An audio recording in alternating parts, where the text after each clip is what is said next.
Just getting things set up there, folks.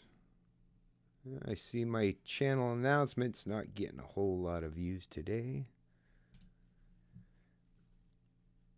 Okay.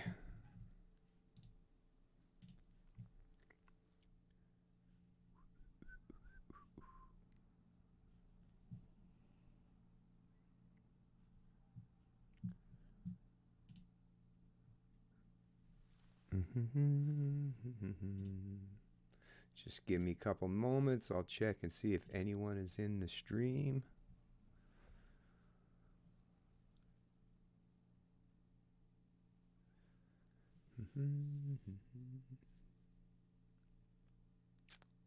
Saved. Okay. All right. Now copy the link. I checked my StreamYards. I've only got less than, 3 hours or so. So I definitely want to save that for any interviews. In case anyone's wondering why I'm still using this other streaming software.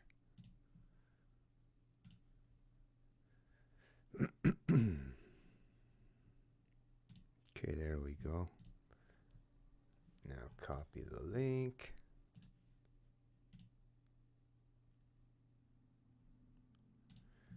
All right.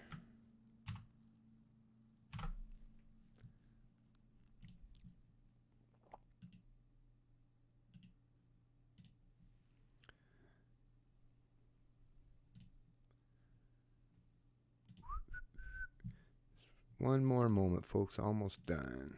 Almost done. Hope everyone's doing fine today. Well, it's fine as fine as can be. Oh yeah, that picture of me don't look that great, does it? Oh well, it's all good.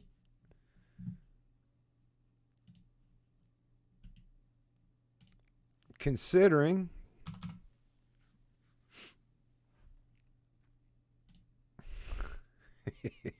that picture looks like my eyes are half shut. Okay, close that, and close that. Okay, let's see if there's anyone actually in the stream. Okay, we got Ken. What's going on, Ken? How you doing? Yeah, I'm doing fine today. Hey, Mr. Grinch, or G Rich, Grinch, what's happening? Just like I said, I see JP. Sorry, JP was up there. Sorry, I didn't notice you up there. JP, how are you doing today? Good. I'm doing fine. Hopefully you're doing well yourself. One thing I will mention, I guess, before I get into this is, I found it kind of odd, actually, because I was told that you have to have 10,000 subscribers to get channel memberships available. And for some reason, I don't know why, but I've been given the option for channel memberships. So if you haven't seen that video already, it was uploaded this morning. It'll be on the channel anyways. You can catch later on. But basically just makes it so that you can have 3 levels of membership. A lower level that I set at $2.99 per month, mid-level $4.99, and the upper level I believe is $10.99. And each one of them comes with particular perks. The bottom level being, or the entry level would be, I've called that Liberty Explorer. Then there's Liberty Hunter. It's the mid-level. And then there's Liberty Leader at the higher level. And it, like I say, each level, and it's all explained in the video, the short video clip. But each level comes with their own perks and rewards. So anyways, if you haven't already, check that video out. And if you're obviously willing to, one thing I will say when you do join is it makes it quite simple for you to do that. And you can obviously withdraw your support at any time as well. So anyways, let me just get that out. And I noticed, if you wouldn't mind too, those of you who have already joined the stream, hit that thumbs up button. Because like I say, I actually, I don't usually do them, but I actually did a YouTube survey while I was setting up my membership. I guess that was part of the thing. And I brought up the fact that, it'd be really nice if channels like mine, if you would throw me into the old recommended section once in a while. Because, it's really important. I get that they want to seemingly, I don't know, it's like they seemingly want to make YouTube like television, cable television, where there's certain people that control everything and the rest of us don't have much to say or don't get much acknowledgement. But I mean, you got to leave a little bit of space there, YouTube, for those of us that do challenge the status quo and the dominant narrative. Because, I mean, without us out here, that's the thing. It's like, what do you, is this the kind of world that people want to live in where there's nobody that's allowed to challenge, the dominant narrative by these institutions, these big, huge central plan institutions, and especially when you're talking about the establishment media in Canada. Like, I don't know if the people at YouTube understand or not, but basically most of the establishment media in this country are all bought and paid for. Government handed them out $600 million, and they're still putting out bailouts constantly. So it's like, we have to be able to challenge these people in some way. I mean, the fact that they've got their hands in the back pockets of government, which it's not the government's back pockets, in reality, it's taxpayers forcing us to pay to bail them out. And we have to function and challenge their narrative, all not only doing it basically for free almost, because we don't have these big government subsidies or paychecks handouts, right? But we're even having to do it with one hand and one foot tied behind our backs. Like, come on, YouTube. Like, I'm a pretty talented guy. I can function under some pretty fucking harsh conditions. But can you throw a guy the bone? Basically, that's what I put in terms of the survey, where I had to type in my own replies rather than the pre-fixed or whatever replies that you could offer. But I had to offer, it's like, listen, we need to be able to challenge the thought leaders, the establishment media, and you got to really stop tying our hands behind our back, because there's going to come a point in time, there is going to be a time when people are going to realize, oh, so these fucking idiots, they were wrong. Just like these experts and these hacks in the media, they were proven to be wrong so many times in the past. You know it's going to happen again. Surely these people in YouTube, I mean, especially with all the analytics and the data, surely they must know at some point in time that people like us, a lot of us will be proven to be correct all along. So why suppress our ability to get our voice out when it's absolutely important to do so? Anyways, that's just a little minor rant of mine already there. It's just because, like I say, that kind of stuff it grinds my gears. It really does grind my gears. Anyways, let's see what everyone's saying before we get into what I'm going to do. The first article out of CBC, and I'm hoping there's some millennials in the chat here. I actually want to find a way. I might have to see. I usually don't try to bring my sons into this stuff, right? Especially my younger son, because he really doesn't get into much of this. But, I don't know. I'm going to have to figure out ways to try to reach out to more of the younger people, the millennials, because, there's this country that, and I mean, I knew this growing up anyways, had a lot of the older people, just like, sorry, but a lot of boomers is do as I say, not as I do, right? Don't hit, don't steal, but watch me while I hit and steal from people. Hitting the kids and stealing from everyone else by using government as their means to get by in life, right? I mean, it's just the constant contradictions, right? It's and collective punishment. And like I say, a lot of the millennials, darn well, they got to be disenfranchised with those older generations. And the way they constantly control them, and now in particular, how they down talk them all the time. How these millennials, like just constantly, like really though, a lot of them, I guess they forget who the hell raised them, right? How's everyone? Hope you're all staying sane, healthy. Yeah, I am. Morgan Pfeiffer, no Sandy to be found these days. It's tougher, right? Hi, all. So far so good. Just say up yours. It's terrible out there. It seems like so many people willing to give up their rights and freedoms so the government can take care of them. This is getting it is. It's absolutely insane. Any mayors or police or premiers that use this fake coronavirus to become evil dictators by fining our freedoms will be voted out. So obviously a troll account betrayed. Well, I'll keep an eye on that. Betrayed 1914 must be a troll account. You think they're going to be voted out? Like, it's going to be a few years yet. I mean, has there been even a vote of confidence vote? Right? I mean, come on. They're all playing together. They're all playing with each other. Like, Scheer was out doing his thing, completely ignoring the rules, right? That we all have to have imposed on us. Trudeau was out doing the same thing. So, like I say, all the people, well, obviously, that's obviously a troll that thinks that you're going to vote your way out of this. Like, I don't know, maybe just vote harder next time. Vote harder. Anyways, let me get to this first article that I wanted to cover. So let me scroll up to the top. So it's a headline article. Like I say, I wish I could share this on the screen with you folks. I've yet to figure out how to do it. Spend way too much time these days trying to even stay on top of things, but it's very important that I do so, obviously, for the long-term prospects and, like I say, for the accountability purposes. So there's that. But anyways, this headline article out of CBC Calgary. Let me just take a quick drink here. What's it like being 30 and going through the third recession of your adult life? Millennials who copied or coped with previous economic downturns share tips on surviving. This was reported by the Canadian Press, April 14th, 2020. So anyways, like I say, the article, I won't necessarily read too much in the article, but I did have a couple people comment on my Facebook page when I shared this article. And one in particular said, what would these young people know about hard times or financial hardships, or, what did someone take away? It wasn't even Xbox. Must have been an older person, obviously, because they said their gaming box or something. It's sound like a really, okay, boomer, right? No, just kidding. But I mean, come on. It sounds like obviously someone that's not very young and tech savvy and understands some of the gaming systems like PlayStation or Xbox, or sound like someone that just, it's one of those gaming boxes, right? Okay. But anyways, this person, this is what kills me. It's this is a person that's coming on to, a media outlet, a social media outlet, and saying that, what would these, I was basically, it was quick to point out, for me, that someone in the know was quite easy. There was the .com crash, right, 2001.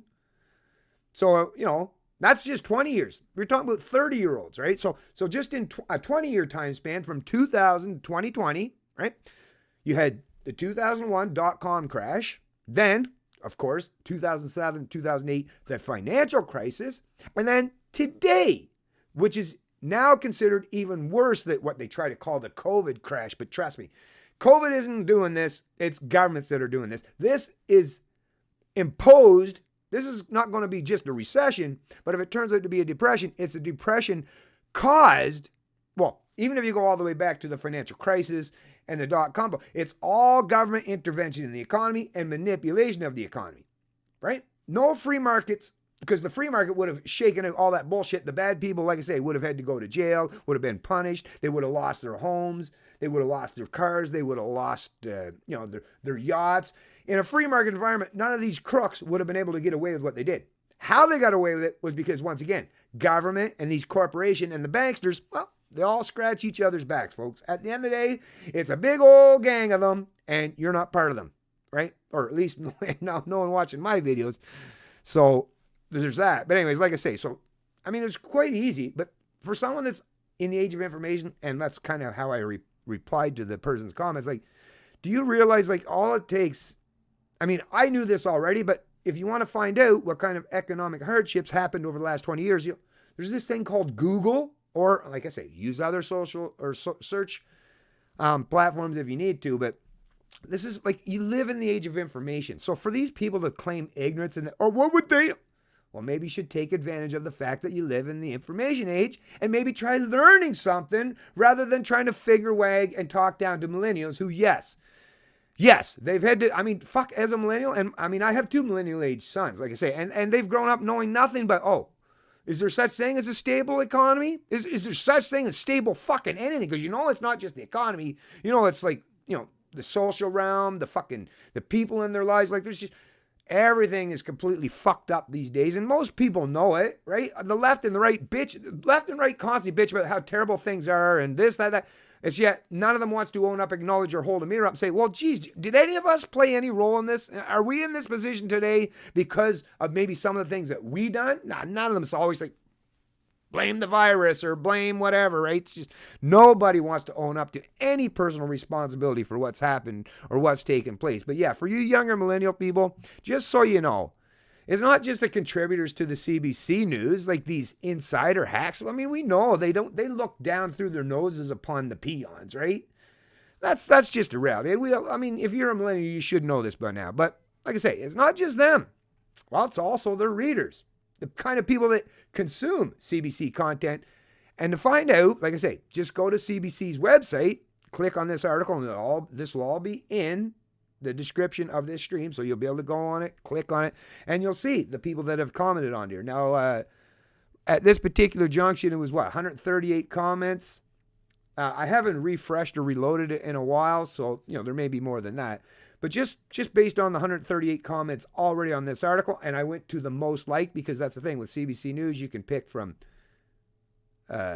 most liked, most replies, most active, and editor's pick. So most liked shows what the popular sentiment, not just the comments, but the people who are clicking that like or thumbs up. So to give the general pulse of the people on CBC and what's considered the most popular comments, right?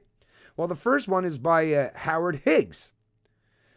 Being 30 and living from paycheck to paycheck is a rite of passage. Every generation before you did this, and despite what we, your parents, told you, you are not special. Like what we, your parents told you, you're not special, right? So this is someone, obviously, that's an older person that would identify as a parent of the millennials, saying that, hey, suck it up, buttercup. Hey, we had some rough patches when I was growing up, and you should too. Well, whatever happened to that golden rule, or just the general rule or the rule in general that parents take? It used to be quite normal, and actually, I still possess it. Hopefully, a lot of you folks still possess it, where I want better for my kids than for myself. Kind of that, not just pay it forward, but yeah, I don't want it. I had to go through hard times, obviously, myself in my life. Should I look at, all these kids today, yeah, they haven't had their fucking entire livelihoods destroyed like mine. Well, I hope that happens to them so they get to feel what it's like, right? What the fuck kind of a mentality is that? Like, this is, like I say, this is the psychology of the kind of people that are consumers of CBC, or the ones that are, the loyalists, the CBC loyalists, right? Those type of people that are the insiders or the, not just the contributors, but the consumers of CBC content. They basically look at, now you're not special. Suck it up, buttercup, right? That's the mentality. That's the mentality you get from Howard Higgs. And by the way, Howard Higgs, does he have any kids or grandkids of a millennial age? Because if he does, and anyone out there knows this Howard Higgs, let his grandkids or whoever the hell is know that's what he thinks of you. So, when he's old and looking for someone to come visit him in the senior home at some point in time, he can say, fuck you, Howard. Oh, what? Oh, you want us millennials? Sorry, I'm too busy working, man. I'm too busy out there providing and taking care of shit. Going through those hard times you want me to go through. So fuck you. Don't have no time to visit. Lay there and rot in your bed. I don't give a fuck. That's the mentality that someone, if this was a relative of mine, that'd be my response. Okay. All right. No problem there. Unbelievable. And this one, Peter Griffin, I don't troll accounts on CBC, probably because who with an actual fucking brain would actually want to contribute to the CBC at this point in time, anyways, knowing that it's just basically like a tabloid rag these days, right? Millennials who cope with they're quoting previous economic downturns, share tips on surviving. LOL, you have got to be kidding. There are lots of people in Canada who have seen tougher times than millennials. What a joke, right?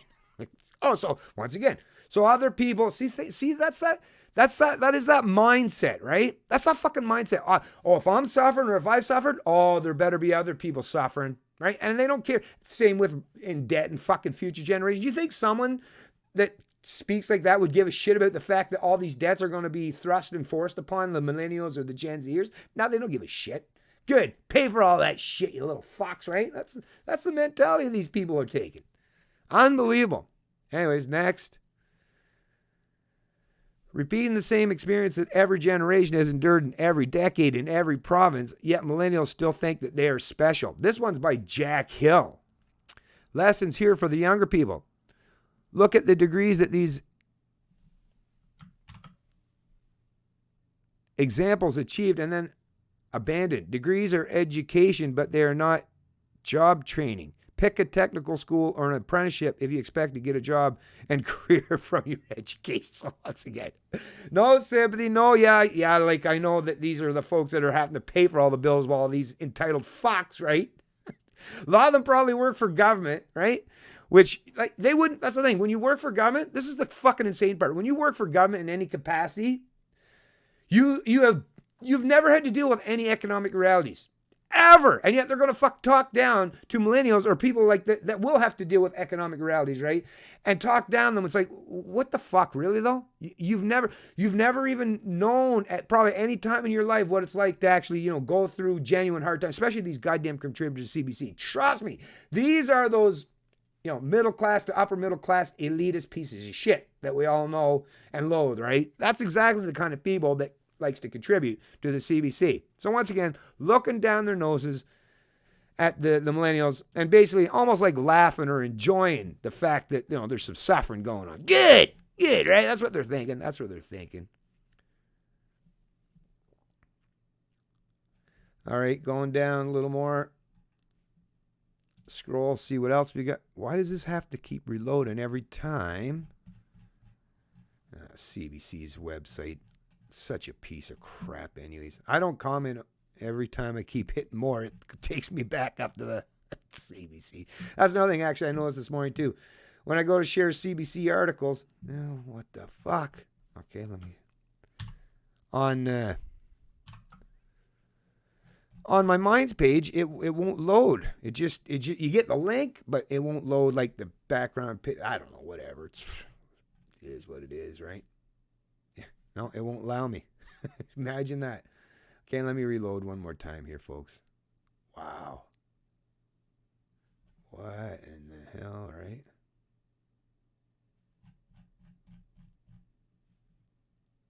Oh, I see. Oh, look at this. Could that possibly be why? I see actually there's only 167 comments. Check this out, folks. I've been trying to reload. And for some reason, it says commenting is now closed for this story. And there's only 167 comments. Gee, I wonder why that would be. But at least now I do get to see there are some. Here we go. Yeah, see? Listen to this. This one's by Robert Brannon. Let me just get that bigger so I can see.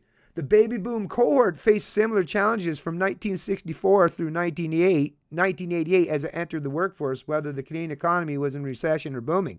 There were three nationwide Canadian recessions during that period in which baby boom entered the workforce, and I expect a number of provincial downturns as well. So, what? Right?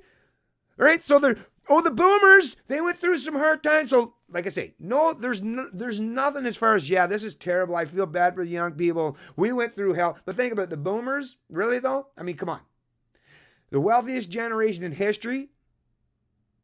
I mean, the boomers that fucking got to buy their houses, sure there was downturns, but fuck, the downturns were obviously much, much shorter lived than what we've seen. I mean, basically since 2000, for basically 20 fucking years now, it's been basically the economy's been in a flux. And if you don't want to go all the way back to the .com, whatever, fine. Let's just go back to the financial crisis when the when the money printed really started ramping up.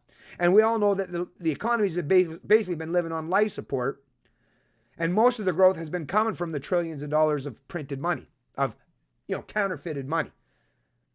The baby boomers didn't have to put up with any of that shit. And they could go out and buy themselves a home, like I say, and fuck off. Like, this is the thing with these boomers. Do you forget there are Gen Xers that are like my age at 50 years old? A lot of the boomers are only like 15, 20 years old. They forget, you think people like me just don't remember how things went? Man, I was raised by fucking boomers, fuck's sakes.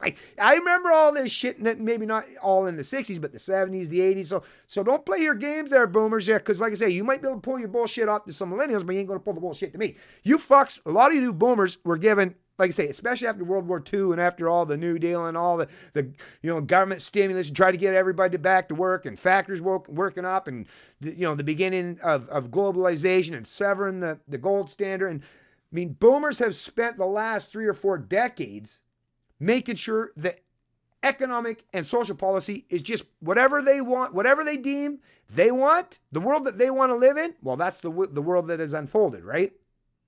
And like these people to sit there today and talk to the millennials, like I say, they forget who the hell is going to have to take care of them in their later years. That's what I just keep thinking time and time again. It's okay, millennials, let them play their game. Let them keep fucking talking smack about you. But like I say, don't be there for them when they need you. They're not there for you when you need them. All right? They're failing you miserably, and they're the ones that actually want to economically and socially enslave you. So keep that in the old back of the mind for later times, right? Something to be used at a future time.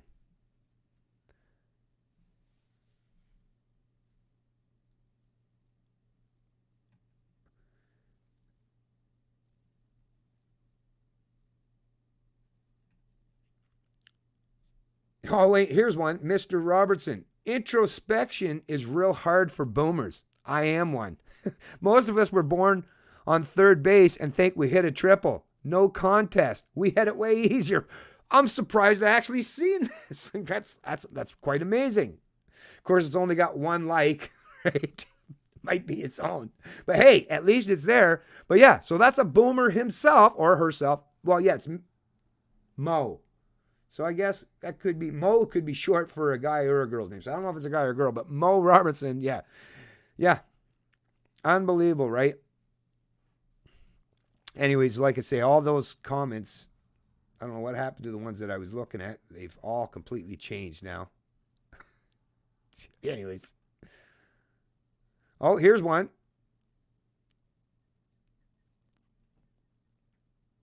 Yeah, Peter Stanley, massive tax increase coming that will make it even worse. Just a matter of time. Should be the opposite, massive tax cuts to stimulate the economy. That won't. Yeah, that's the thing. Like they want to stimulate the economy, and Trudeau said, "Oh, we need to get Canadians to be able to have some money." Like, well, then stop fucking taxing the shit out of them. I mean, think about it. What kind of a crook? I mean, you have to be like a literal snake oil salesman or a crook to say, "Oh no, the best way for me to help you out is I'll still taking all your money. I'm still going to charge you the carbon tax, still going to charge you an income tax, still going to charge you, property tax and this tax and tax and tax that and tax this and tax that and tax the tax. Still going to do all that, but we're going to give you some back." Well, why don't you just stop fucking stealing from them in the first place? Taking that huge amount of tax, but that's because, like, if they really cared about giving you your money back, they would just stop taking it from you, right? Simple as that. So it's all a matter of just fudging the numbers and pushing those numbers in around and giving some bureaucrats and some pencil pushers something to do, really. Because if you think about it, it's quite simple. Don't need a whole bunch of government programs. Just stop stealing people's incomes and they'll be much better off, right? Anyways, back to the chat. See what's going on in the chat.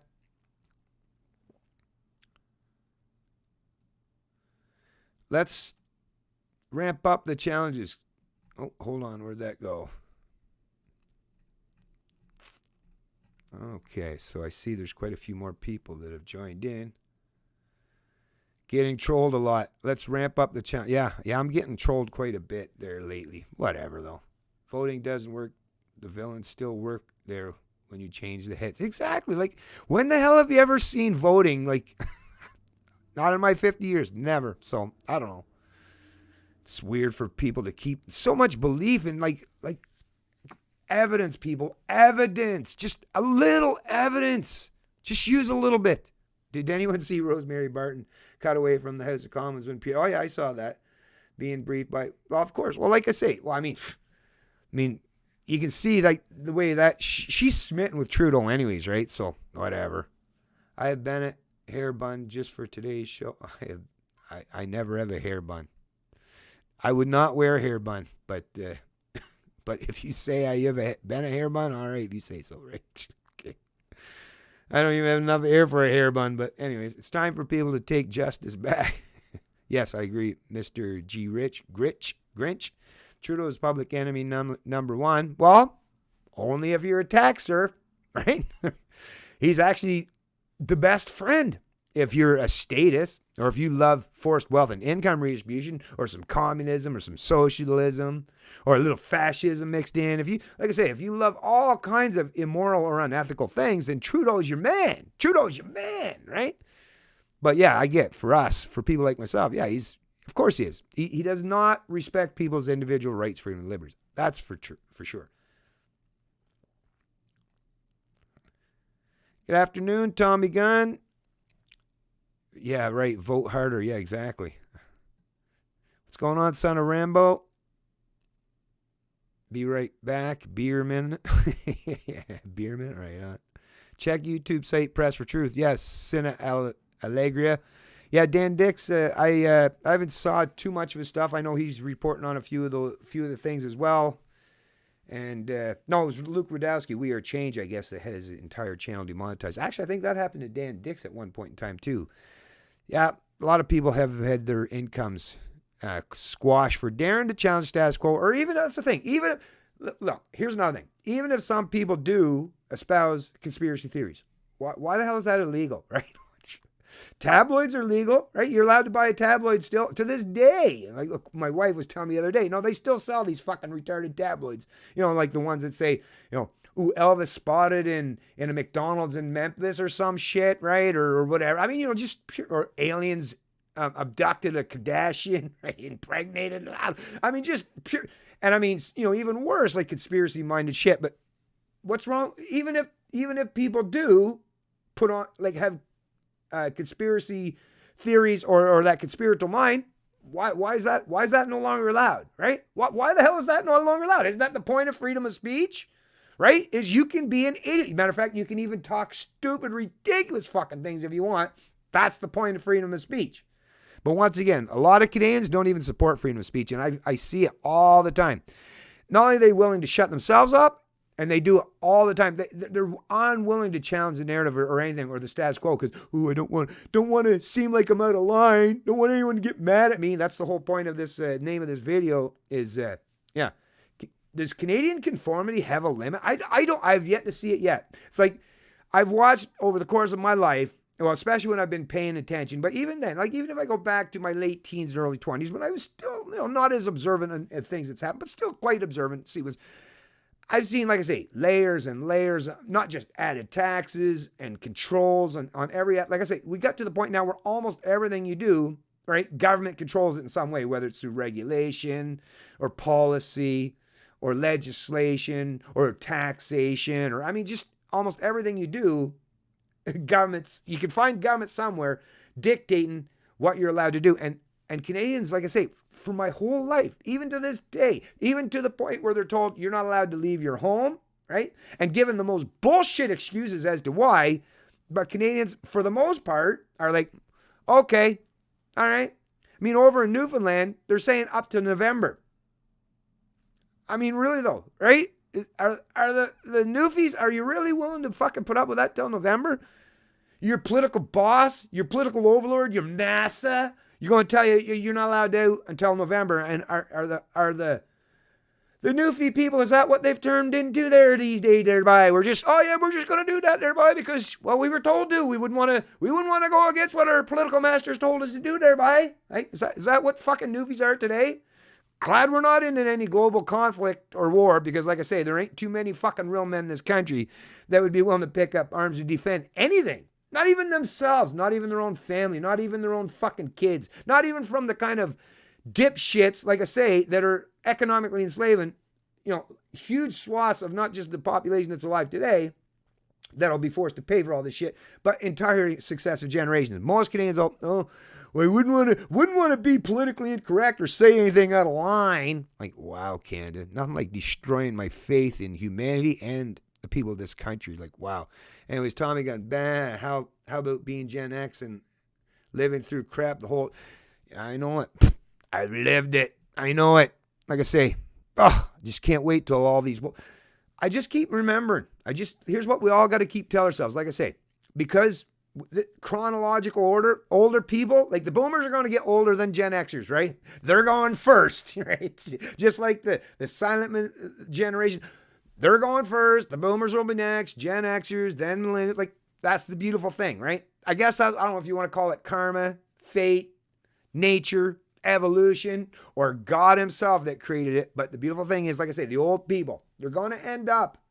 And when the day comes and they look back and they think about how they were portrayed, because that's the thing. If you're a boomer and you don't agree with this shit, then you better fucking make sure that's well known to your kids and your grandkids. Because if you're not, and you're allowing them to see this kind of stuff reported on the media all day, every day, how the boomers seemingly hate, they're fucking just want to eat successive generations for breakfast, then, like I say, when that flip happens, like I say, when you're all old and vulnerable and the younger people realize that, so you're no longer in power now. Oh, you don't have the control you used to have now. Oh, okay. All right. Well, maybe bittersweet revenge might actually happen after all. And not like they'd have to do anything against you. They just don't have to do anything for you, right? So, you need to be fed. Well, sorry, I'm busy. Like I said, got to get to work. Sorry, don't have time to feed. Well, maybe call one of your other grandkids and they'll come. Oh, that's right too. You told them all they were pieces of shit. I guess you won't really have anyone. Oh, well, better figure something out. Maybe they got a Japanese robot that'll do it for you, right? Like I say, that stuff, that's going to flip no matter how many times these boomers think that they're going to live forever. I swear to God, don't tell anyone. No, I'm just kidding. I really do. I believe there are a substantial portion of the boomers that, I don't know, they believed in the eternal afterlife after death, the religious ones, the ones especially with the Christian background, but I don't know, because they've all rejected that kind of Christianity and the religion entirely and have made the state their new cult of choice, their new religion. It's like, I think they might think they're going to live forever in real life. I think they might think that there's, I don't know, now that they're into these genome testing, and I think they might think that they're going to come up with the Holy Grail and make sure they can live on forever so that they can keep their thumbs on each generation for all of eternity, for all time, right? I'm telling you, I do believe there's some that actually believe that. Check YouTube site, the Solari report is worse than they are saying, and globalists took advantage. Windows on the world. Why are you just stop coming to my channel to promote other people's YouTube's fucking channel? I mean, I'd like to promote my own, for Christ's sakes, but yeah, it's all right to throw one in there once in a while. There's Sina Alegria, but don't use my stream to advertise for other fucking people. Holy fuck, man. Etiquette totally gone out the window. That's another thing. People have no idea how to fucking, Jesus, it's like fucking trying to raise fucking children. Actually, no, I should say no, because actually if I raised you, you wouldn't be a fucking idiot. Because I actually did raise 2 sons, and neither of them are, like I say, I would put both of my sons head and shoulders, like literally, like fucking, it's almost like as if they're in a complete different atmosphere. They're in the stratosphere compared to most people, and they're half or a quarter of their age. Jesus Christ. Be mindful of hate in chat. Well, actually, one of these days, I'm just going to go on a banhammer. What the hell? It'll give the fuck. Well, people might not like me. I'm getting to the point where I just don't give a flying rat's ass much anymore, right? Unbelievable. Unbelievable. Trump doesn't do anything until Trump does. Yet he backstabs Trump. Oh, Trudeau doesn't do anything till Trump does, yet he backstabs. Oh, yeah, well, Trudeau's just an opportunist piece of shit. And what a fucking loser that guy is. What a loser, man. Well, actually, I guess, no, not really a loser. No, that's the thing. In Orwellian world, Trudeau's a winner. I'm the loser. Right? So, yeah, that's the world we live in today. Of course, that would never function under like any kind of, like I say, free market environment where freedom actually existed. Where people didn't have the state to prop themselves up and pretend there's something outside of what they actually are in real life. Like I say, take away all the props of government from most of these people, and they're fucking, like I say, you'd find out they're like the betas, the omegas. They're the ones that nature would have taken care of long time ago, right? That's what big government does. Turns all the losers, the betas, the omegas, all the, like I say, the parasites, the crooks, it puts them all at the bottom. And like I say, the good people, the moral people, the ones who are fiscally prudent are all at the bottom. How fucked up is that? Like I say, how long, Canada? How long? How long are you going to be able to put up with living in that kind of a world? I'm curious. I really am. I believe that CV-19 is the means and the control mechanism to mitigate the inevitable collapse of capitalism. Well, that's the thing.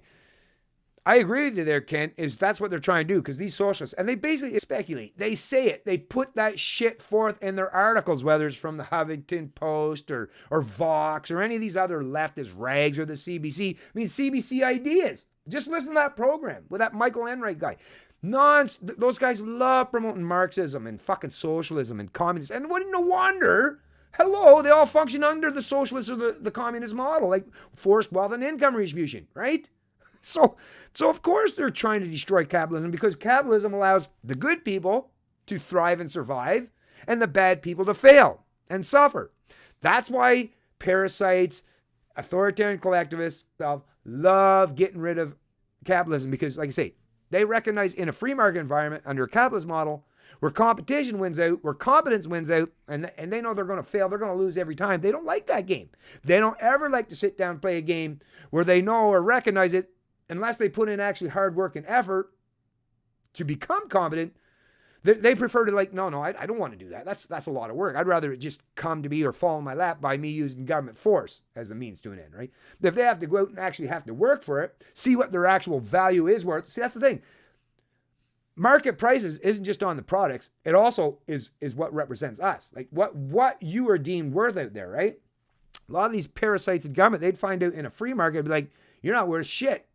Yeah, you go from that couple $100,000 a year government position where you makes you feel like you're important and you're doing something, but you're not. You're just a pencil pusher or a bureaucrat, right? A mindless bureaucrat that just follows orders and policies. Like I say, put them out there, they'd find out, actually, yeah, tell you the truth, you're not even very good at bagging groceries. And tell you the truth, we don't need beggars for groceries anymore. A lot of the times the people just bag their own groceries now and stuff. So yeah, and we have self-checkouts and stuff. So yeah, actually, there's really nowhere in society, in the economy, that I see where you would be useful at all, right? That's what would actually happen to a lot of these people. But like I say, they turn to government, so they're making sure that they're propped up at our expense. Anyways, I see I did get a donation. Hey, it's Mr. Grinch. Mr. Grinch. Thank you, Mr. Grinch. Don't let the goose get to you, Bennett. Keep up the great work. Thanks, Mr. Grinch. Grinch. G Rich. Yeah, I know. Hey, listen, I know. It's one of my like I say, I'm a fallible human being like everyone else, and I do. And I mean, my wife, I've had other people say the same thing. Like, why do you let stuff bother you? I know. I wish I was one of those people that could just brush that stuff aside. And really I should, right? And really I should. And I will definitely take your advice. And I constantly try to tell myself this all the time. But yeah, I don't know. I guess, like I say, I do allow people to kind of fuck with me a little bit from time to time. But I don't know. But that's the thing. At least I'm cognizant of it. I recognize and realize it's not like it's coming out of left field here. But yeah, thanks for the advice and thanks for the $10. I really appreciate that. Oh my God. Check YouTube site, TruthStream Media. Okay. One more time there, man. One more. Okay. All right. Adios. Or I'll just do the timeout. How's that? But yeah, stop with your shit, will ya? Bad enough I already helped a lot of people grow their channels to turn around and fucking throw me under the bus. I'm sure shit. Like, I'm not in the mood to be helping all the other people that don't seem to give a flying rat's ass about me, so.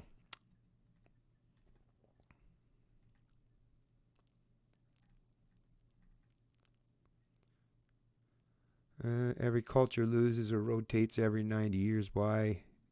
Do not learn the lessons of them. Well, if the young ones aren't learning the lessons of the past, and I agree with you, Tommy, that seems to happen quite readily, but think about it. Whose fucking failure is that, right?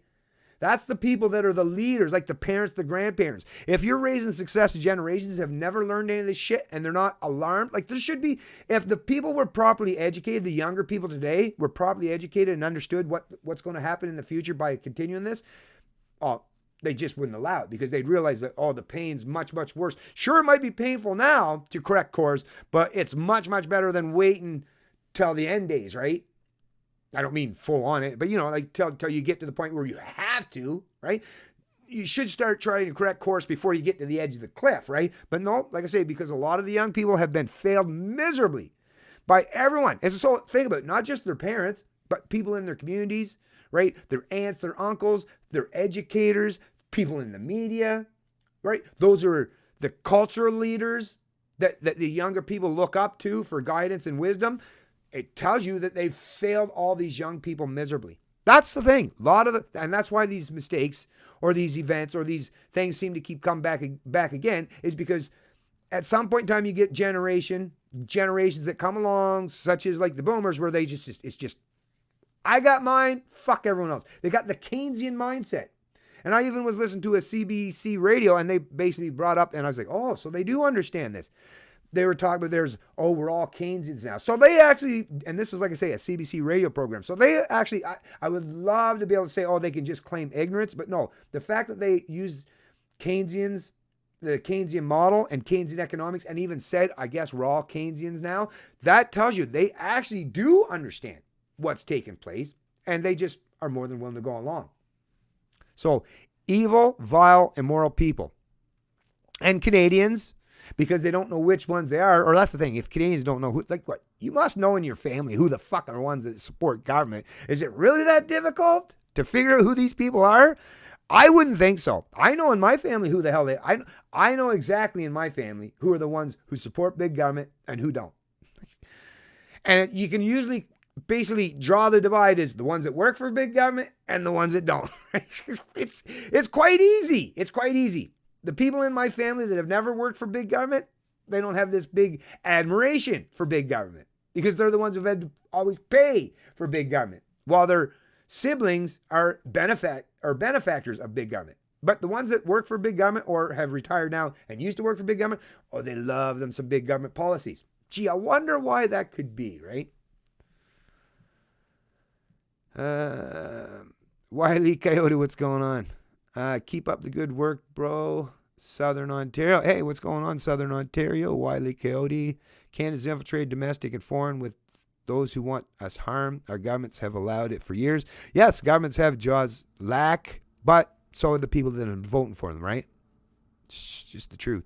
Hardly notice the recessions. Well, that's the thing. The people that don't hardly notice recessions are people that prepare, right, in advance and don't try to live too far outside their means. So that suggests that you're much wiser and prudent than most, Ken, which I would suggest you are. The feds are trying to put through the laws to stop misinformation, and they're the biggest yeah. So, yeah, just say up yours. Speaking of that, where was that article? Yeah, here you go. So, yeah, talk about what you're saying there. Where did that go? Actually, where did that go? Oh, here we go. Yeah, so this one, so you're probably referencing this one's CBC Politics. Headline, Federal Government Open to New Law to Fight Pandemic Misinformation. It's one of several measures the government is considering to counter fake news about the virus online. This was reported by Elizabeth Thompson, April 15th, 2020. So, unbelievable. I'll just read a little bit there, folks, to get you caught up to speed for those who haven't seen this already. But like I say, it'll all be in the description of this stream, and I've already shared these on all my social media pages. The federal government is considering introducing legislation to make it an offense to knowingly spread misinformation that could harm people, says Privy Council President Dominic LeBlanc. LeBlanc told CBC News he is interested. First of all, if people say something that causes harm, this is how you know they're full of shit, right?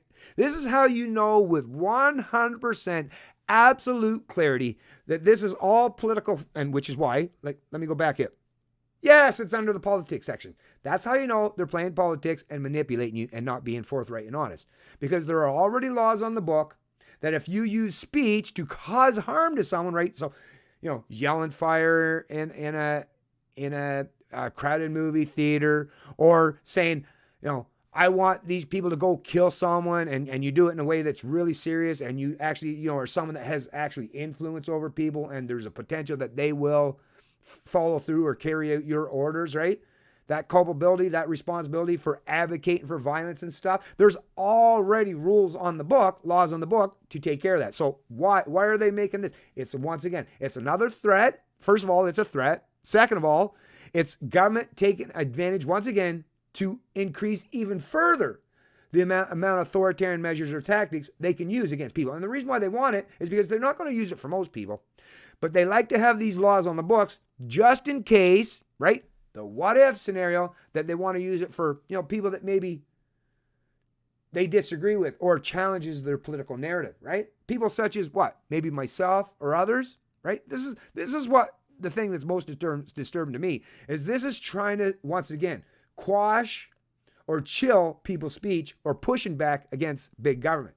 And I mean, to think that if you're challenging the status quo or the narrative that's put forth by, your thought leaders or the opinion, I mean, we already know that Theresa Tam has been proved that the shit that she was saying was completely, now she's reversed course and saying that you should wear a mask. And before she's saying, oh no, it's no big deal. And no, we don't have to stop any of the planes that are traveling from China, like the original hotspot where the virus had originally come from.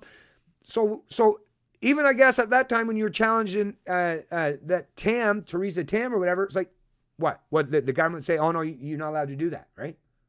Not allowed to challenge it. Meanwhile, they're completely upending and reversing course on their own opinions, right? And their policies. So, but anyways, let me read a little bit more of that. LeBlanc told CBC News he is interested in British MP Damien Collins' call for laws to punish those responsible for spreading dangerous misinformation online about COVID-19 pandemic.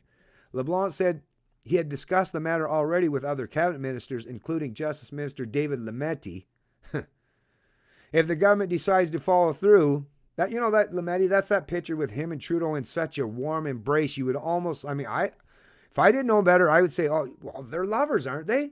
Right? kind of look, I mean, if a pitcher can speak 1,000 words, that's the message I got anyway. So big fans of each other, right? Real cozy relationship from what I gathered anyways. And wasn't he also the one that kind of tried to defend Trudeau during the whole Jody Wilson-Raybould and the big scandal for SNC-Lavalin? That's all been swept under the carpet. That's the thing. People just keep forgetting about all this shit because it's what it is. It's not like it's a mountain of shit. And Canadians are just like, well, I just don't have enough memory capacity to remember. So they just forget all the shit that's been taking place, right? It's like, is there a limit, Canada?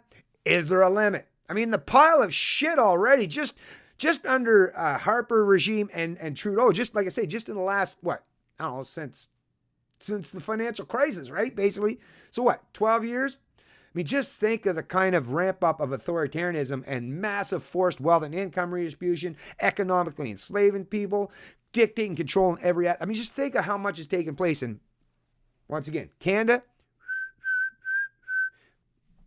nothing, barely a peep from anybody, right? So, okay. LeBlanc said he's discussed them. Okay, legislatures and parliaments are meeting scarcely because of the current context of the pandemic, so it's not a quick solution, but it's certainly something that we would be open to as a government, said LeBlanc. NDP MP Charlie Angus said he would support legislation to fight online misinformation. Extraordinary times require extraordinary measures, and it's about protecting the public, he said. Right? This is not a question of freedom of speech. Oh, it's not. Well, since this person said it's not a question of freedom of speech, well then, hey, you're not allowed to think that.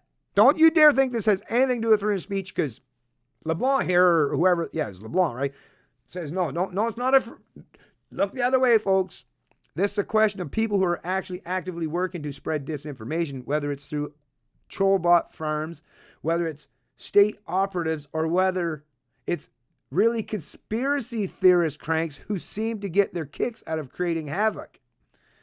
Now, like I'll even say, and I've pointed out, there are conspiracy theory cranks. And I'm not even a fan of these fucking people myself. But do I think there should be laws to criminalize their shit? No, just like I say, if you don't want to listen to what they have to say, don't fucking pay attention to them. Or if you're like me and you have your own channel, and if I don't want those people, I have this thing called block, there's things that we can all do. We don't need big government to use a blanket statement or umbrella or act of legislation that they can use so they can pick off whoever they want, right? No. Like I say, there's already rules in the book if people are actually causing harm to people, actual physical harm to people. But from what this is saying, based on conspiracy theories, like I say, if there's no physical harm and they're only worried about, people are getting disinformation, then, like I say, that's called freedom of speech. People are allowed to be wrong or even to come up with retarded conspiracy theories, if you actually have something even remotely resembling freedom of speech. But what he really should have said, and I would have agreed with, is there is no freedom of speech in this country, so fuck you. Because that's the truth of the matter. There's the pretense. If you look at the charter, it looks like it says that we have some semblance of freedom of speech, but then you just got to scroll up to the part where they say, yeah, but we have this notwithstanding clause where we can take away all your supposed pretense of freedom of speech anytime we damn well please. So, I mean, at least that way he would have been honest and forthright, but not that I expect that. But anyway, so yeah, there's that. Okay, so I'll leave that one. Put that back over here so I'm paying attention. Yeah, let's get to this stuff here. So let me get to this stuff here too, folks. First one. This one's CBC Ottawa. Outdoor visits, even 2 meters apart, still not okay, says Ottawa Public Health. Let's see here. Public health officials seek to close physical distancing loopholes. This was reported by Laura Glowacki, April 15th, 2020. Too many people are taking advantage of loopholes in physical distancing regulations in an effort to see friends or family they don't live with, says Ottawa health officials. Once again, all those fucking evil, vile Canadians that just want to go out and visit friends and family. How terrible are these people, right? Finding these loopholes. What the? Like I say, the fucking mindset of these people, holy fucking authority. Oh my God. Sorry, I have to bring it up again. It's such a boomer mentality, folks. Sorry. And I know, and like I say, if you're a boomer, please recognize that I'm not saying all boomers, But as a fucking Gen X that grew up, and like I say, I wasn't a little kid when growing up under boomers. I was old enough, like I say, that yeah, I'm very, very, very knowledgeable about a lot of the boomer mentality, and not just people in my family. Like I said, got to know quite a few of them over the course of my life. And it is such that mentality. It just fucking drives me. That's why it just irks me, because it's like, oh, yeah, it sounds so familiar. So familiar. Anyways, people are asking, and the do as I say, not as I do. But yeah, these people are probably out doing all the whatever the fuck they want, just like Trudeau. Do as I say. Do. Now, Trudeau's not a boomer, but he's an authoritarian, and he's got that boomer mentality for sure, right? He sure as fuck don't act like a Gen Xer. That's for goddamn sure. People are asking, can I have a beer with my neighbors if we sit apart? Like, why would you even... The fact that anyone would even have to ask that question, can I have a beer with my neighbor? Like, full fucking grown adults. Can I have a beer with my neighbor if we sit apart?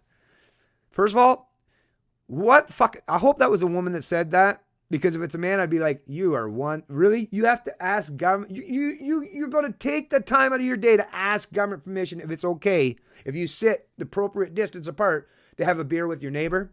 Really? What's it going to take, Canada? Is there a limit? Once again, I'll ask.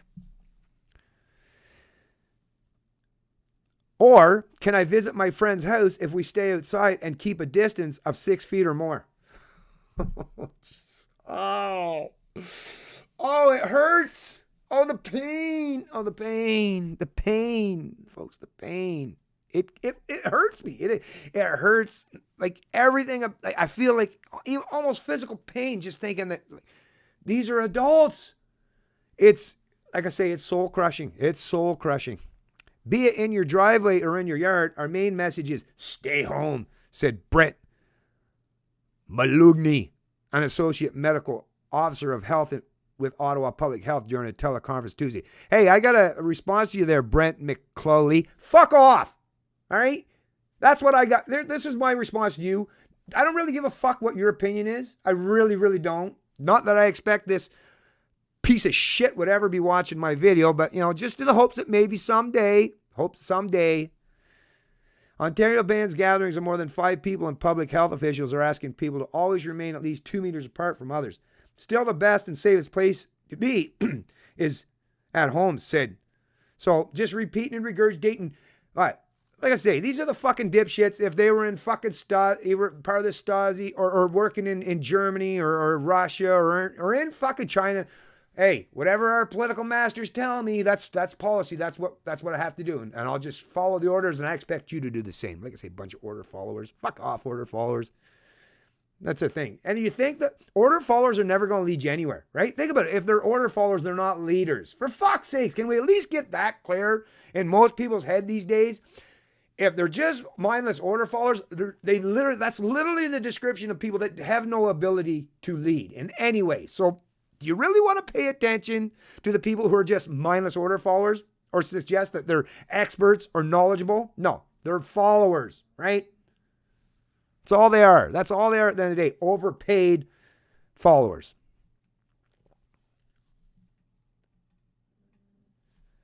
It kind of starts with that, and then a couple more people. It kind of starts with that, and then a couple more people add on, and before you know it, you have a parking lot party or a backyard party. Is that really how it happens? I mean, even if it does. Oh, so what the fuck? What the fuck? Was it any of your fucking business? Right? Really though? Like we're in the middle of a pandemic, and so only making essential trips outside the home and limit your contact to members of your household, right? Like I say. Fuck off. How much you want to bet none of these people are even following their own? Like anyone, like I say, if you know any of these goddamn people that work for government, these teachers, like I say, everyone out there's got a goddamn smartphone. If you're out there, like just capture some of these dipshits, right? I mean, and I'll upload it all to my own channel. If nobody else wants to do it, I'll fucking do it. Give me the fucking, like I say, give me the information, give me the evidence. I'll use, like I say, I'm not shy. I won't back down from anything. I'll point out the hypocrisy from these people. Like I say, just give me the evidence. I'll do it. And listen to this. OPP warns, still same article. OPP warns against drives for fun. People are also going for drives in the car to get a break from their homes. The Ontario Provincial Police say while there is no law against going for a cruise in Ontario, they recommend people avoid it. But hey, Doesn't mean that they won't come out with a law eventually and say it, and then what will the police opinion be then? Oh, then they're going to crack down. No matter how insane the fucking legislation or the law would be, these order followers will just, like I say, they're just repeating what they're told, and they'll enforce whatever they're told to enforce. And in this, they're even telling you, even though there's no law in the book, don't go out and drive anyways, right? It's too early for a drive to turn into a stop. Perhaps somewhere rural, or potentially spread the virus, said Bill Dixon, a spokesperson for the East Region for the OPP. We ought to encourage people to stay close to home, Dixon said.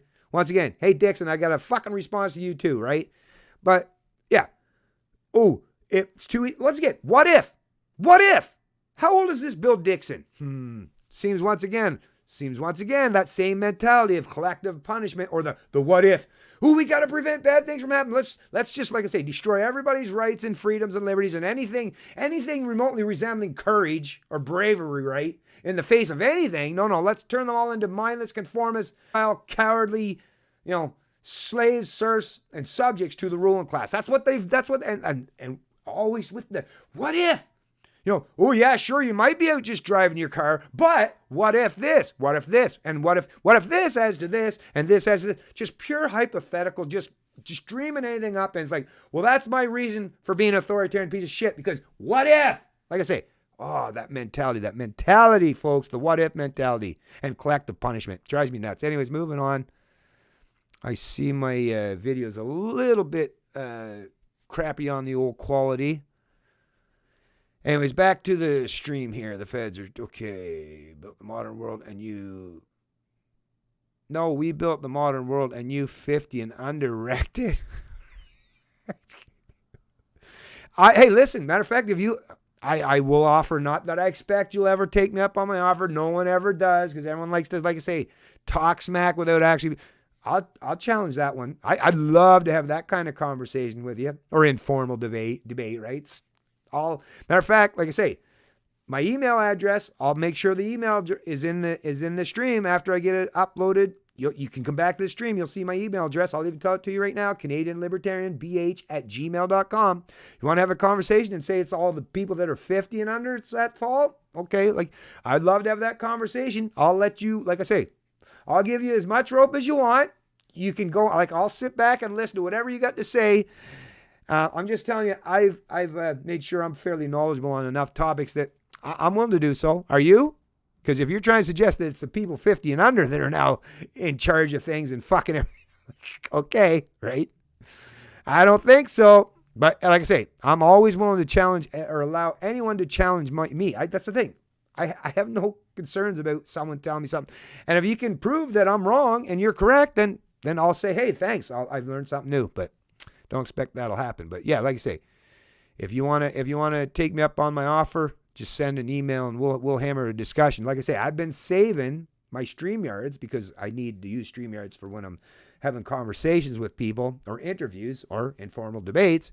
That's why I've been saving it. I've got 3 hours and some minutes of time. So if you want, we've got at least 3 hours that we can have a real, genuine, thorough, deep dive discussion into who's at fault for all the ills of society today and where all the debts are have incurred, where they're going to. That's the thing. Who are the recipients of all this debt, right? Or who's the ones that are forcing the debts on successive? Like, I'm just trying to remember how many boomers, how high were all the educations that all the boomers got back there? How much was it cost in terms of, after you get out of school and you went into work? How much did you have? $100,000? The only time people got large loans or had to incur massive amount of debts during the boomer eras were if, for doctors?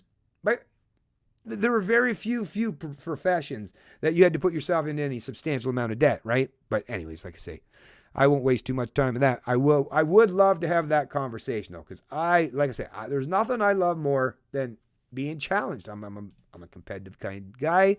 I love being challenged, and like I say, as with everything I'm challenged, what makes me better is I don't just get pissed off if someone proves me wrong, or is more competent. I will learn from that.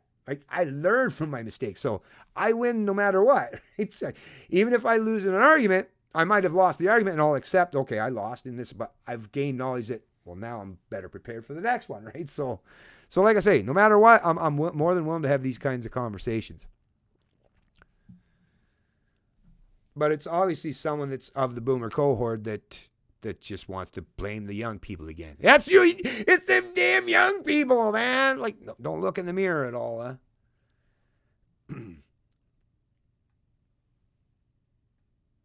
Blame the boomers for your personal failure.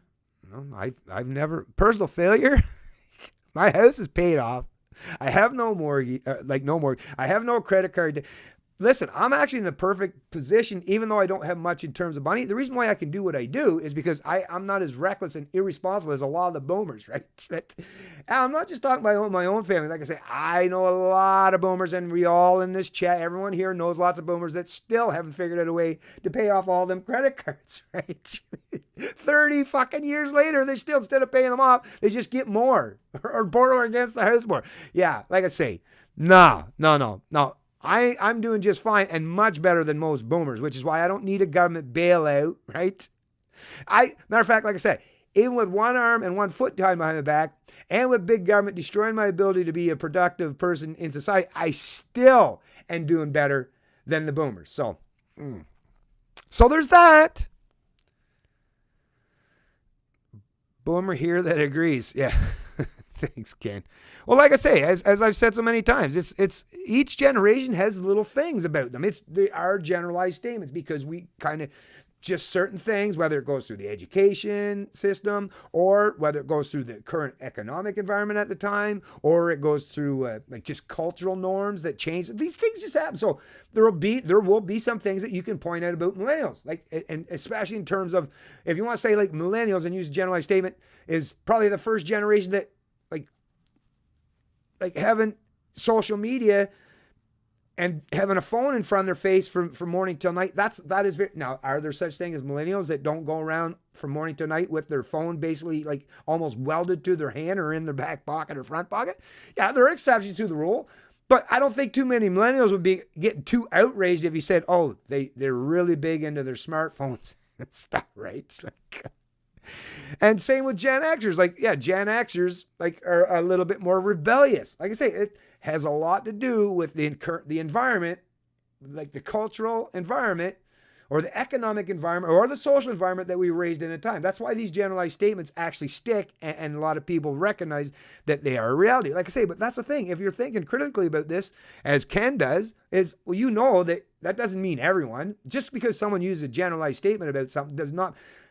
like even if you were to say like black people tend to be more black people in the NBA because, maybe there's more black people that are taller and enjoy that particular. That would be a generalized statement. Doesn't mean it doesn't mean that all black people go into the NBA or all black people are taller. It's just this is a thing. And when people can't even handle to have any kind of criticism lob their way, and even, like I say, even constructive criticism. It's not like I'm saying boomers are the planet, all boomers should, right?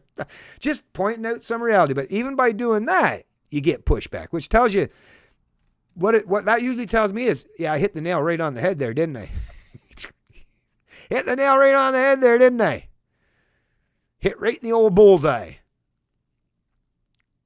Taxation over 12% is outright theft. Taxation over anything is theft. Taxation is theft. Yeah, Morgan Piper, thanks. Hit the likes if you haven't already, folks. This is the first time in years that gas in BC is... Oh, it's finally under $1 in BC. Jeez, it's been under $1 on the East Coast for quite a while, but of course that's all... Well, I mean, everything's all century planned and manipulated here, so... 89 cents a liter. Must take a picture. We normally pay about, yeah. Well, take advantage of it, Trish, although that's the thing. Gas is cheap. Nobody's allowed to go anywhere, so that's the part, right? Yay, gas is dirt cheap. Finally, all of us Canadians have been waiting for gas to finally get cheap enough that you can afford to go anywhere. It's like, well, you're not allowed to go anywhere, so. Oh, dang, right? Dang. I believe we're at a point where everyone being so corrupt and rotten from within that we need to. Well, what it is, yeah, and that's the thing. Some really hard conversations need to take place, but no one wants to have them. Like I say, the day of reckoning's coming for everybody. Everybody. Nobody's, like I say, no one's making it out of this one alive, and the day of reckoning for everybody. It's all going to come. We're all, like I say, we're all going to get our due.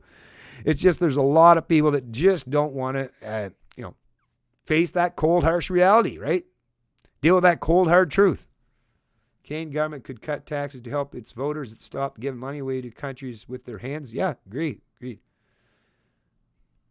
Any culture that pays more than 50% are doomed to fail. History has taught us that. Well, we're already in excess. Like just in your taxes alone, it was 46% based on that big, very, very well done study from the Fraser Institute. It's like around 46%.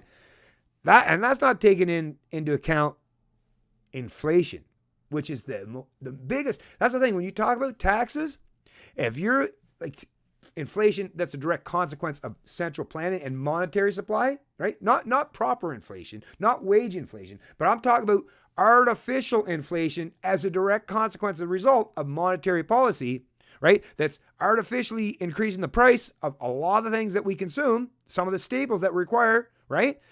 That's the hidden tax that no or very few people ever talk about. So when you're talking about that 46% of actual taxes, federal, provincial, and local taxes that we all have to pay. But you got to remember there's also boutique taxes that some people pay, some people don't.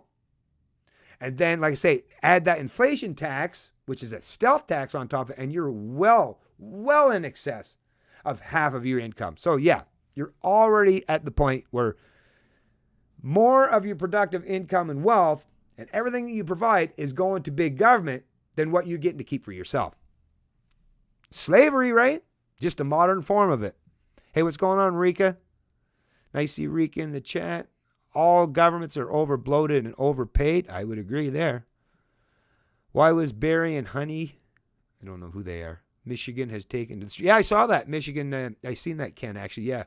I watched that video a little bit there earlier. Actually, it might have been from your page, from your post on Facebook that I seen that and shared, actually. But yeah, good to see some people actually showing a little bit of resolve. But of course, think about it. It's the kind of people that are already desperate, no way out. That's the thing. The people that are going to stand up the most are the people that are in the most desperate. And it's like, well, don't have much left to lose, right? Whereas the rest of the people are just going to sit back. Well, I'm feeling a little bit too cozy and comfort. Yeah, I'll wait till all the people that are suffering the worst.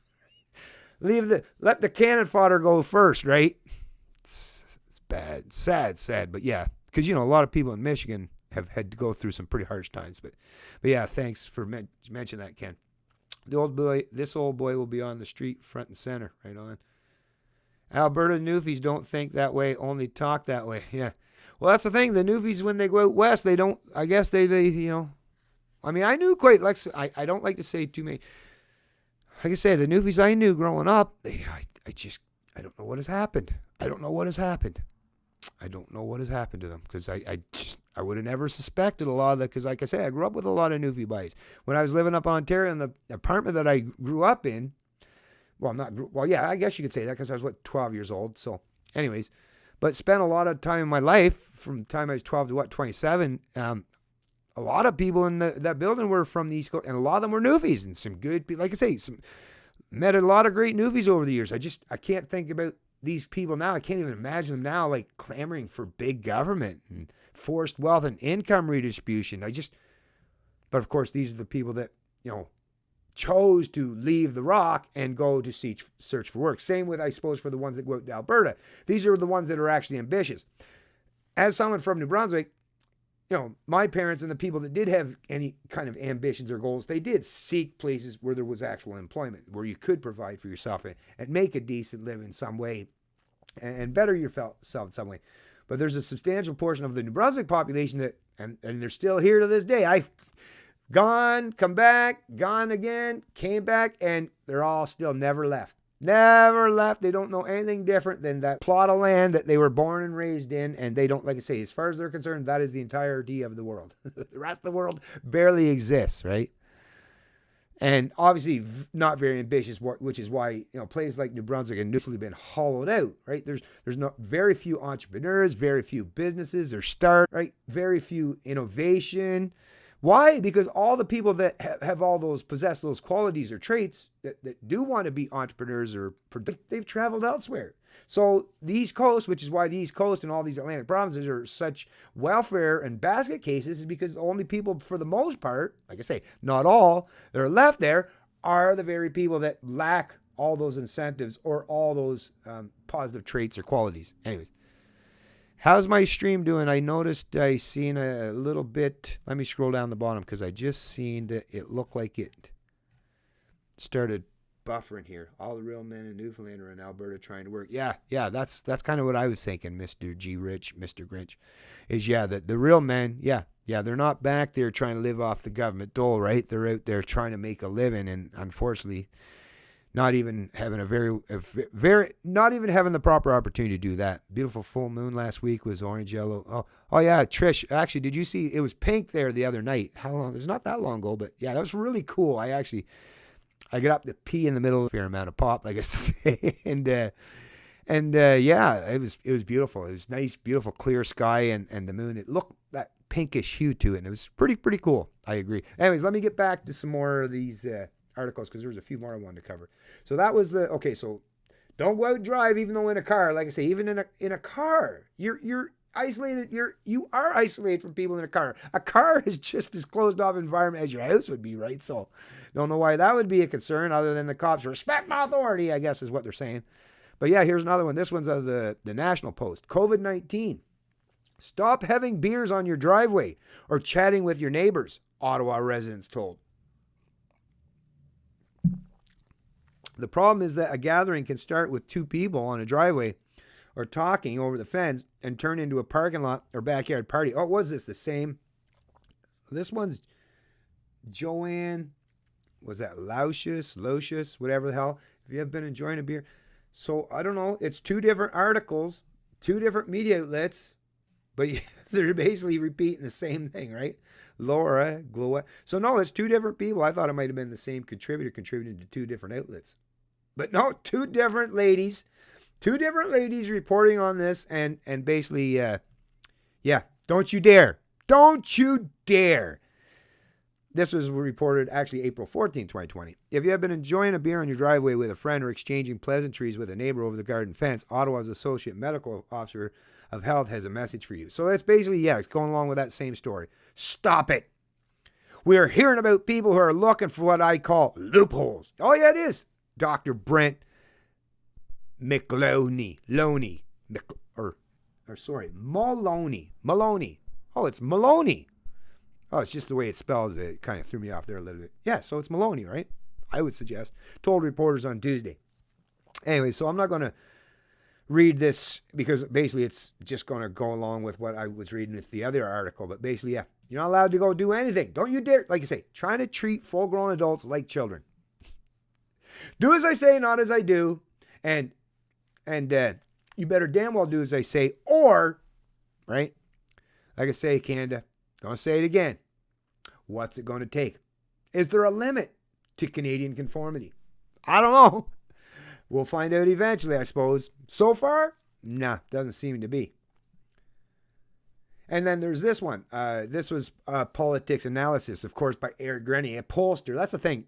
CBC, you might as well he's literally must be just on he contributed so much to the CBC. You might as well, he's probably, I would assume, and that's the thing, having a pollster, and obviously he gets paid for these contributions. So like having your own pollster to manipulate people's thought processes on things like that seems like a bit of a conflict of interest for me. But hey, we're talking about the CBC at the end of the day. But anyways, problems are in the economy, but many Canadians are anxious about moving too fast. So this is they're going to tell you that even though some provinces, and I would suggest I think it was Quebec was talking about it, maybe Jason Kenney probably maybe talking about it a little bit, but there is probably a couple provinces that we probably do got to get people back to work at some point in time. Somebody got to make some money. Because where's all this money come from? Once again, nobody's asking that question. Actually, no, there is someone asking that question. The one guy I would have suspected, I followed him from years and years ago.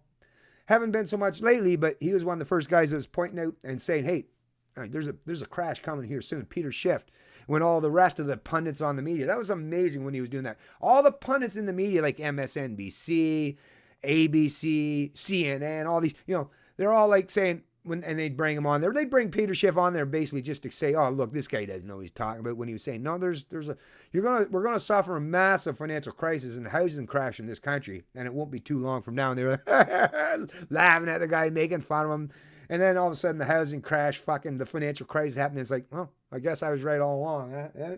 Yeah, I guess. And then he went on almost like a whirlwind tour on all the media, and everyone's like, at that point, it's like, "Oh, tell us more, Peter, because you were the only one out there that actually knew this stuff. So please," so if I was Peter, I would have been like, "Well, maybe you should have fucking listened to me instead of making fun of me back then. Maybe you should have listened to me." And now, no, I'm not going to tell you what you need to know now. I'm going to save that for people that actually want to listen to me. And I'd walk the hell off the stage or walk away from the mic, right? Because they all had to, little about face and say, "Oh, well, I guess you kind of knew what you're talking about after all." But anyways, Peter Schiff is actually, in addition to me, but I'm not seeing too many other out there bringing up or raising that question. Who the hell is paying for this? Where's the money coming from?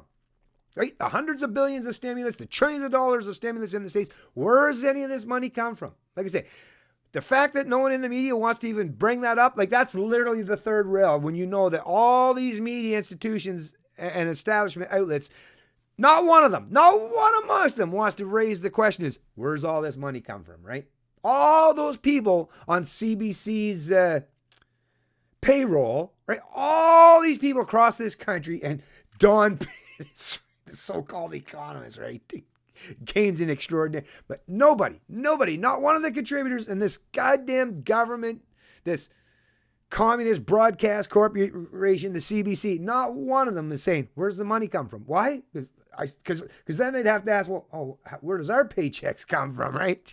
Oh, then they might have to do some real soul searching and personal reflection and what forced wealth and income redistribution is at the heart of all this, right?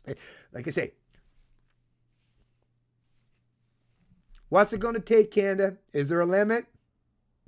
Is there a limit to Canadian Conformity? I'll ask once again. I don't know. Doesn't seem that way.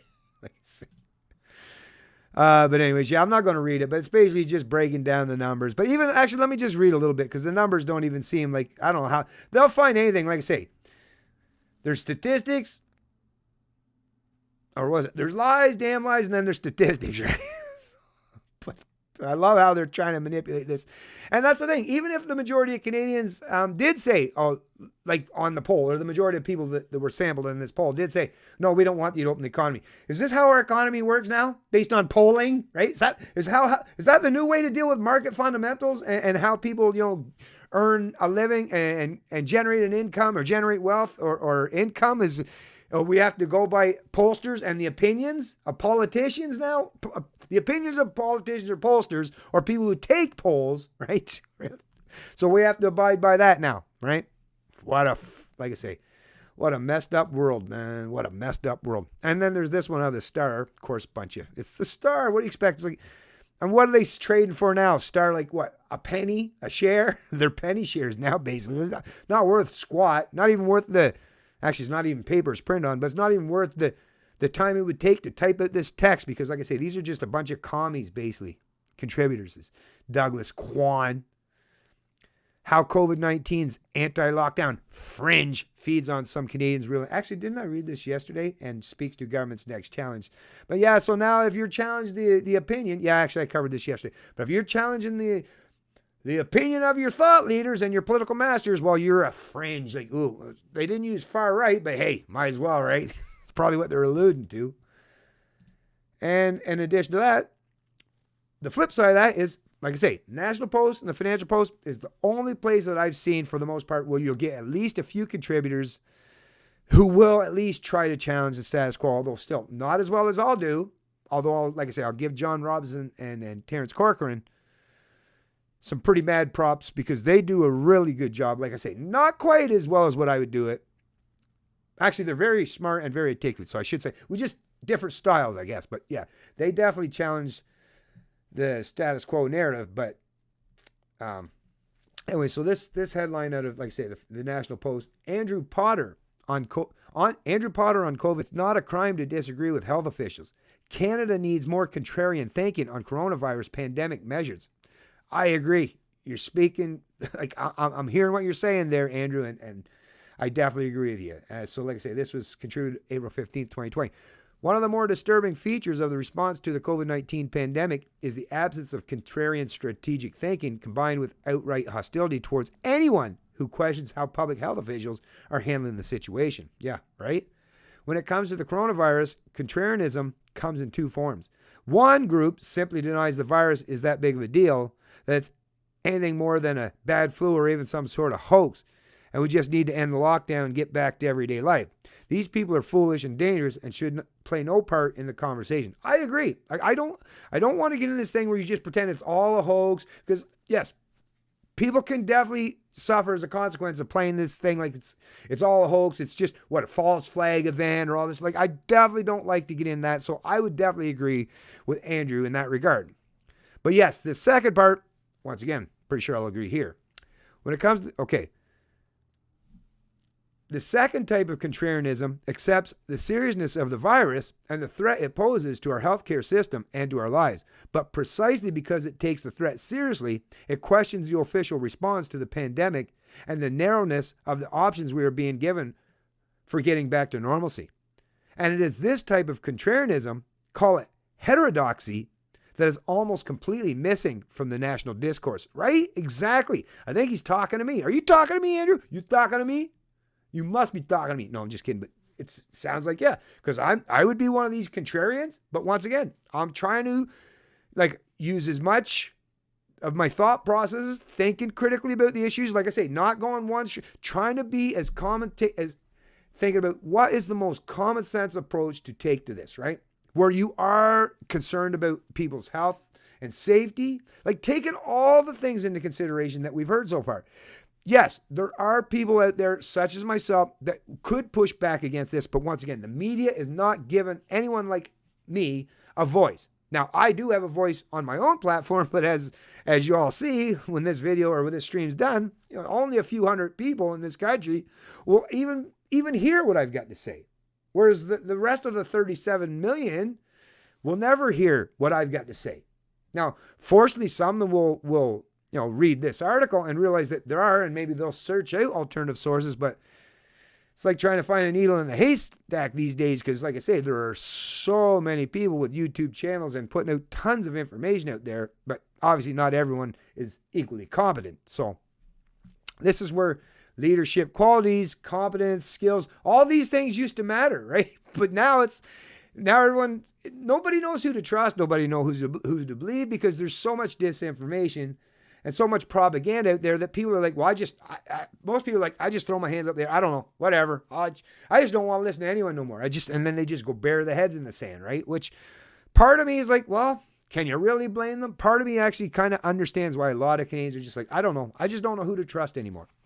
And it's because of the way the media is once again, constantly lopsided and biased reporting, and not giving contrarians the ability to even, say what we've got to say and push back against the orthodoxy that's dominant in the establishment media, right?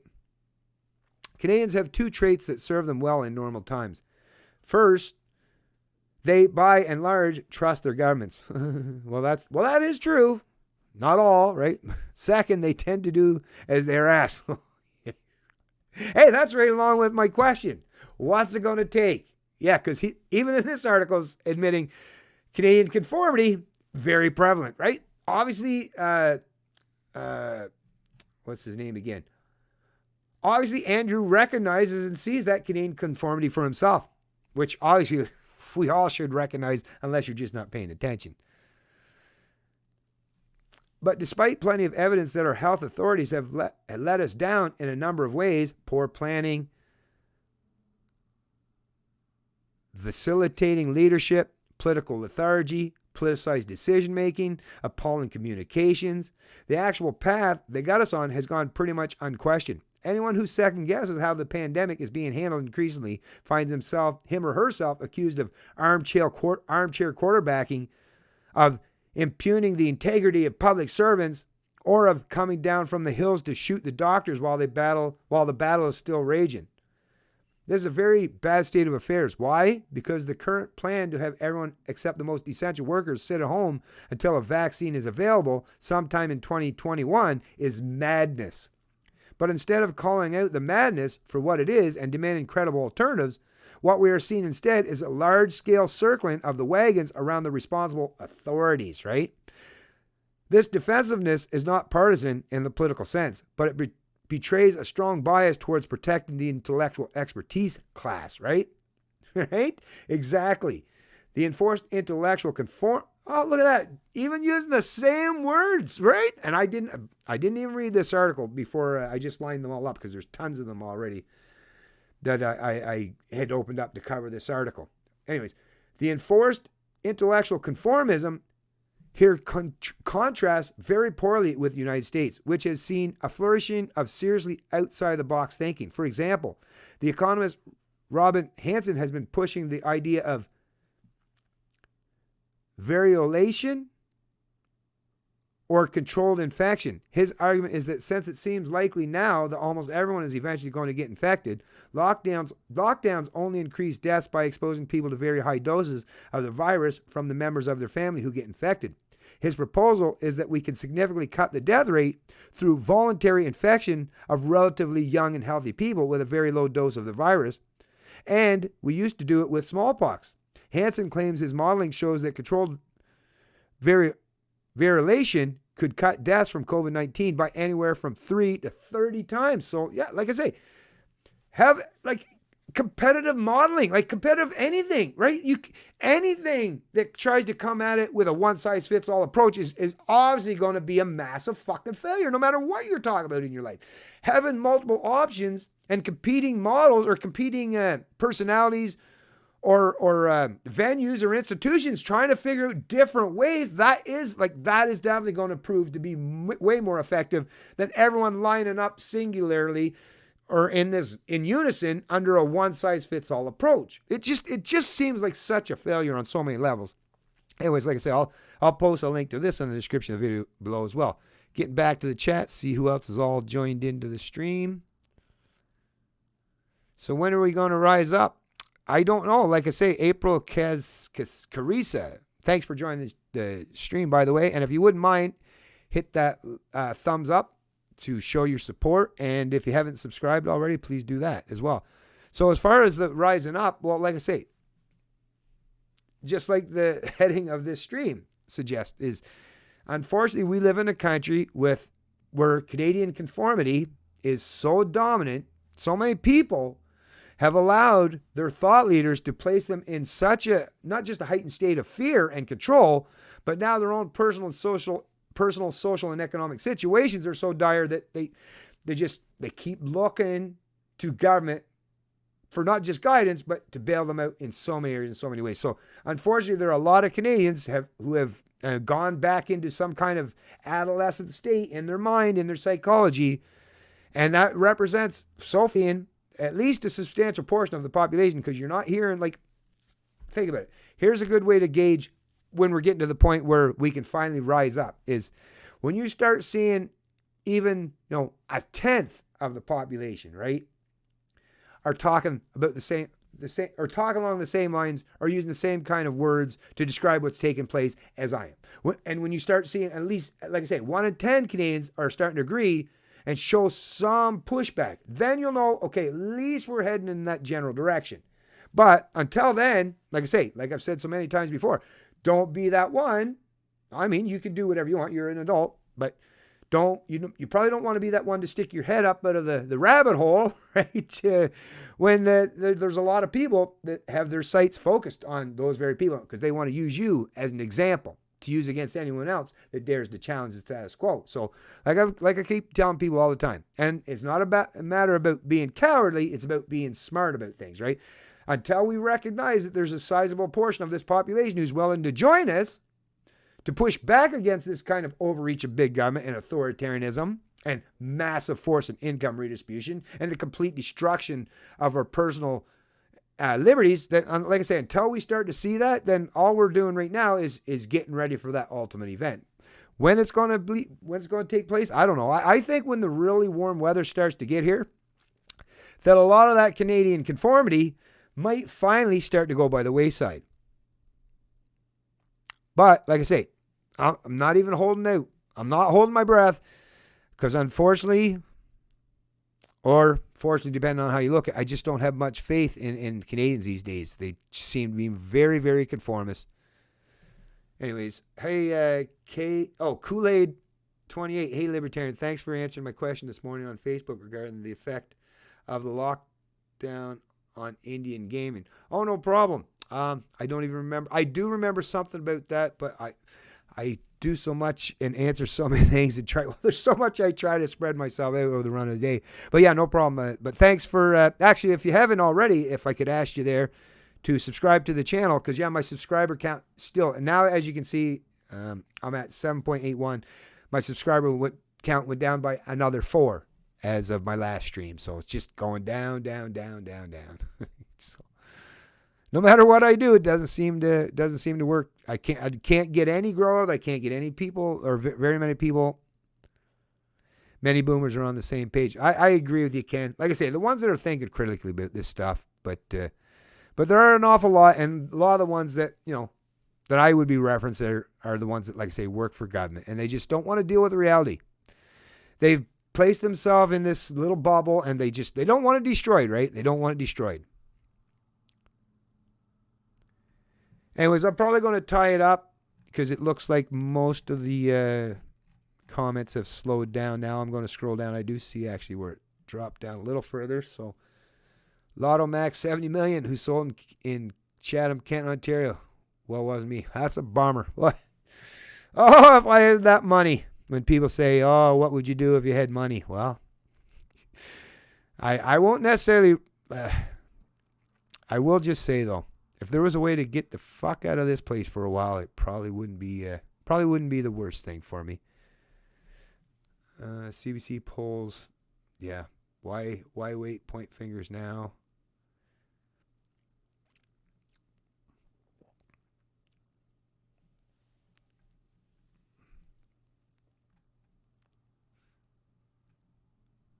Just scrolling through. Okay, so yeah, it looks like it's kind of slowing down a bit there now. So anyways, like I say, Bank of Canada will be buying up to, $50 billion worth of provincial debt in coming weeks with $10 billion investment bonds. Yeah, that's the thing. Now they're printing money. Yeah, thanks for pointing that out, Trish Farrell. But yeah, now that's the thing. Now central banks, like there's no rules anymore. There's no rules. Bets are off. These are all experiments that have never taken place in modern history or any time that I can think of, because like I say, there was no this ability to do this on such a rampant large scale when you have central banks all coordinating in such a way. But yeah, now you have the central bank printing money to bail out the provinces as well, which of course all this stuff should be illegal, illegitimate, and completely unjust. I mean, once it's just government economically enslaving future generations to bail out the bad actors today, or to try to paint over a mask over the debts incurred by who fucked up.